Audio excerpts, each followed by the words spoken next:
for M&S, we know does like to play champions along these lines, and it is going to be the Akali getting locked down.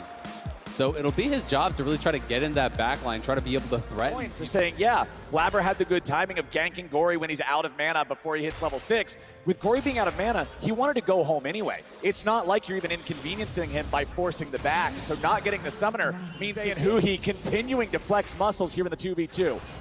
Meanwhile, another fight breaks out as River tries to get away from Blabber, who's still in hot pursuit. River's at half as Finn jumps in, and River has to disengage back over the wall. M&S on the wrong end of the fight now, but he's forced enemies to retreat into his team. But Sven's collapsed on. First blood back over to Yari. It's Gory gets paid. A double kill over to Gory. He's so much money for the Golden Guardians. Now, no kills back. Triple kill. Opportunity to go crazy in the fights. He's on the Cassante. It's not that same level of threat that he had in that previous game on the Olaf.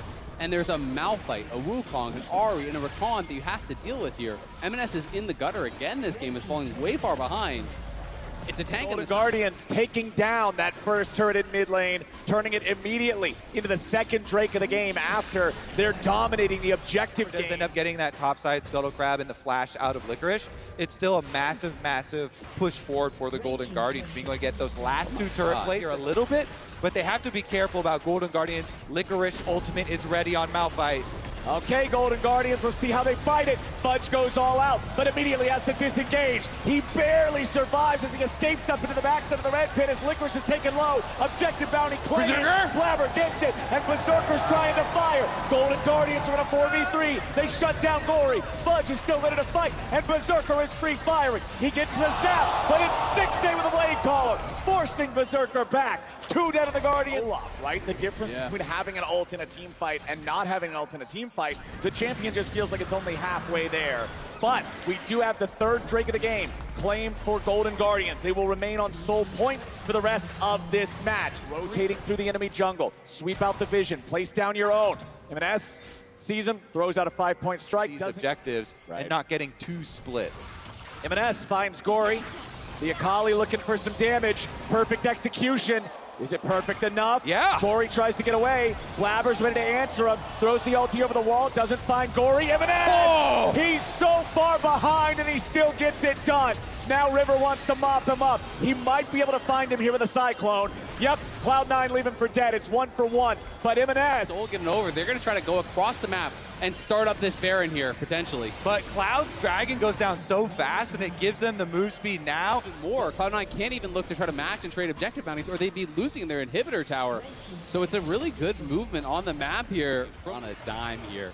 It's Golden Guardians, though, trying to maintain vision around this Baron here. Gory, they would love to force out his ulti, but they're going to TP in instead. Here comes the Malphite. Golden Guardians are ready to just fight it. They don't want to allow Cloud9 to get away with this. Fudge all out, trying to make distance. He gets away somehow, and M&S teleports in, only to immediately have to use the hourglass. He's killed instantly, and Gory gets his revenge. Blabber tries to run, but Licorice is an unstoppable force, and Fudge is a movable object. He's in to try and reinforce. He's split up from the rest of his team. It's an easy kill there, and then I love that Licorice is holding on to this ulti the whole time.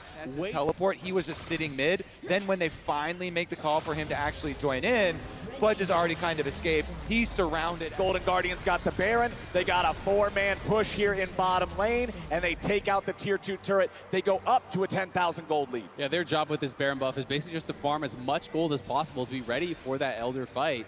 It is going to be a TP flank, though. Cloud9 maybe betting their game on it. Cloud9, nope. All right, they said all in, but then they immediately took it back. And TP, now though. we got a TP coming out for Golden Guardians.